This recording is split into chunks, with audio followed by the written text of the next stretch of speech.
Hey guys, happy Monday.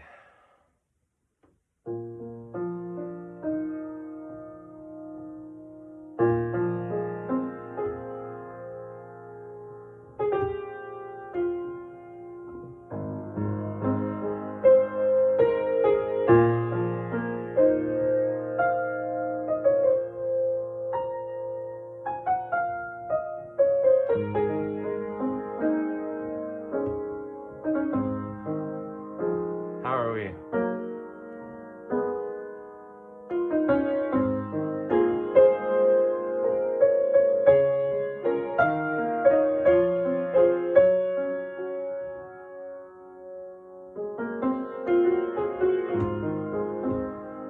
I'm good.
Let's get right into this very, very important video.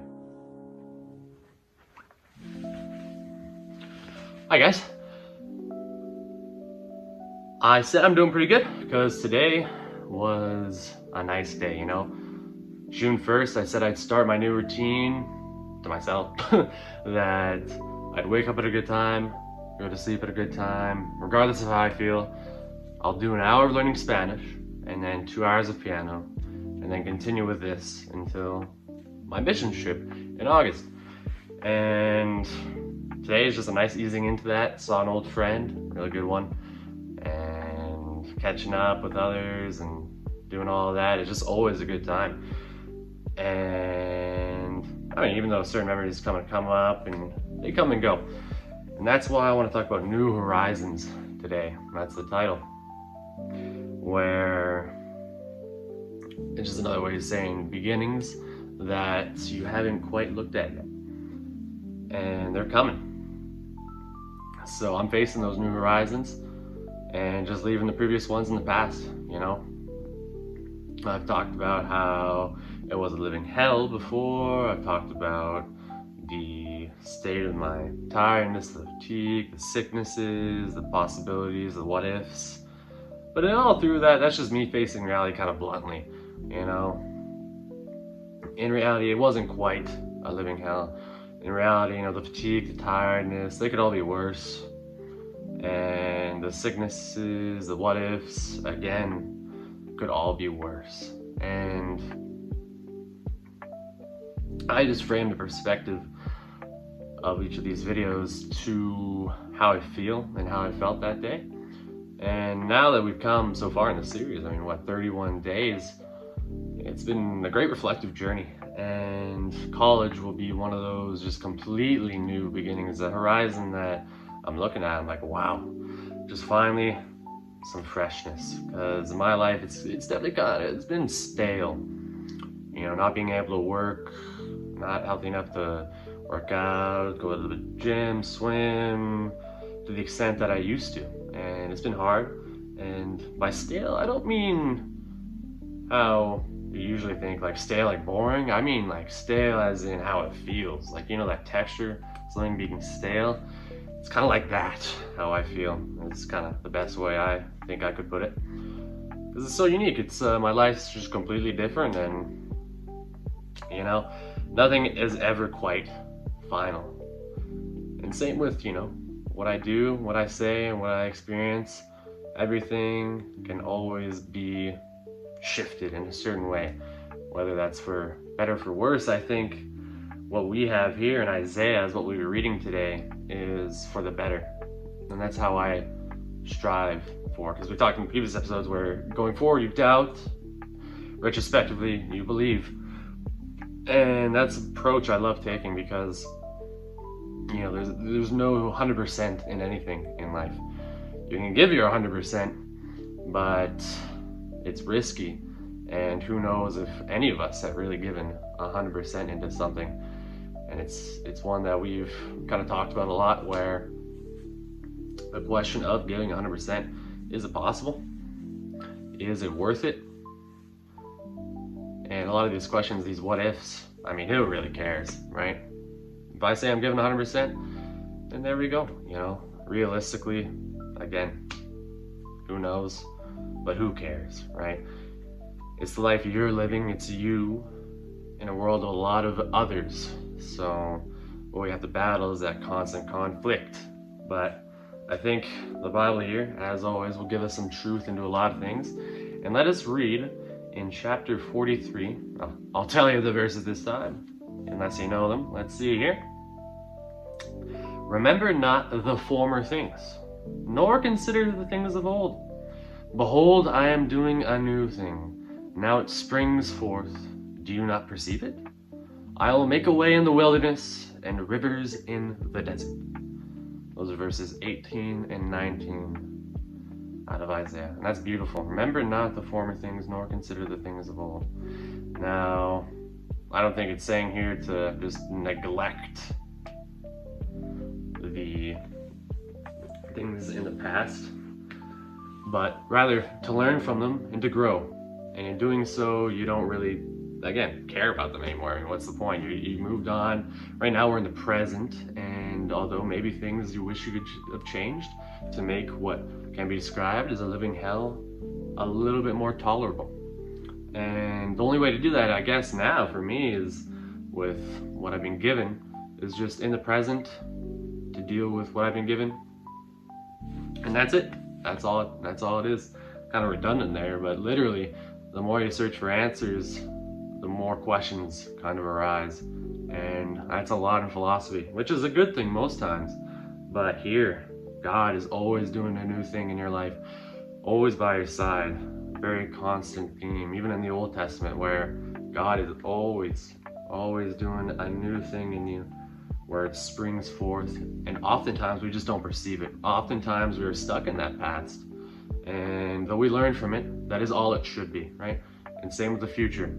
It is all it should be, a horizon. The past, a different horizon in a different context, right? One that is behind us.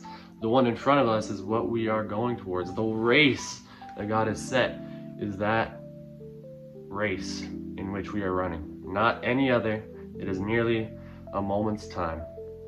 As it comes, as it goes, right? That's my channel description. As it comes and as it goes. Both of which will happen. And the main difference between the two is the middle. The middle that's not mentioned, and that is the experience of new. And that is where you are right now. So grounding yourself is very important, and that's why, do you not perceive it? You know, that middle ground, that as it comes, as it goes, with that intersection, can you meet yourself in that intersection and think, wow, is this where I want to go? Is this what has come? And how far have I really gone? That middle intersection, how often do we think about that? It's scary, these things. So that's why we have to rely on God, where he says, I'll make a way in the wilderness and rivers in the desert. And all these figures we've talked about before in the Bible have gone through their own wilderness. The idea of a wilderness is that such where we're just going through it. We're going through something. You know, shadow of the valley of death is one way to put it. Another way to put it is God knows, right? He's the only one. And all we can do is just leave it up to him, right? You know, I think 4 months ago, 5 months ago, I would have told myself, wow, I hate this. I don't know. I hate that fact. I wish I knew.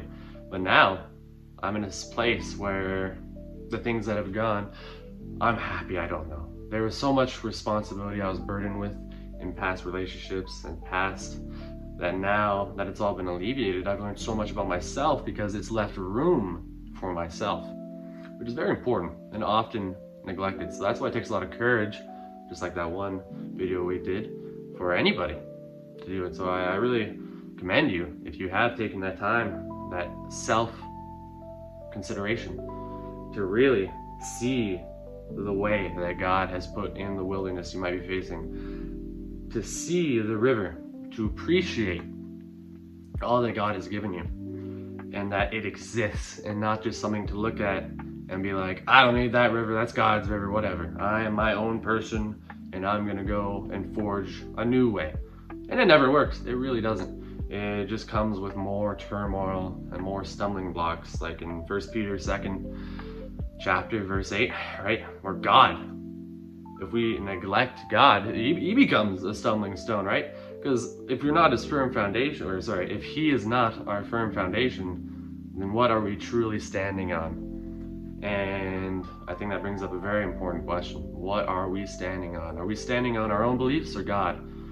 Our own beliefs can falter, right? Just like I said in the beginning, that kind of conflation, the cacophony, the crowd, all these ways to say differing opinions, differing this, the other. But really, in all this noise, the busyness, to really ground yourself in where we are, and maybe we're always in a bit of a wilderness, but to recognize that the wilderness then was short-term, and the wilderness now is rather a forest of beauty, that you can look around you, and sure there's danger, and sure you might encounter one thing or another, but through it all, there's always a path through that wilderness. And we've made our way through it our entire lives. And maybe in the desert, that river that we eventually reach, and whatever time you might consider yourself in, is our final destination. A river of hope, a river of peace, the river of baptism, right?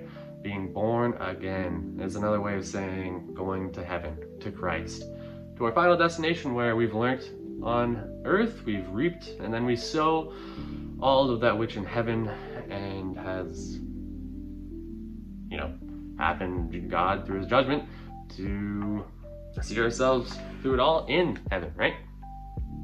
And who knows what that looks like, except God alone, right? So all these things that we could ask ourselves and go crazy about, like I have done before, it is a mistaken process to always just ask why this, why that, truly not knowing there is beauty in that. Where someone gives you the answer, silence, I mean, what can you really do with that? No matter how mature, no matter how poor an answer, it is one that you just have to grapple with. Same thing with any wilderness, same thing with any desert. So in my life, especially this year, that's what I've dealt with. And it comes with a certain loneliness that only God can quite fill. And the relationship with yourself is also a relationship with God, right? Our Holy Spirit is within us, the kingdom of heaven within us, right? So all of that to recognize that through it all, not to dwell on the past, not to stress about the future, but really just stay with God where he is. And where is he? Right by your side. So that's all for today. Here's to tomorrow. Bye.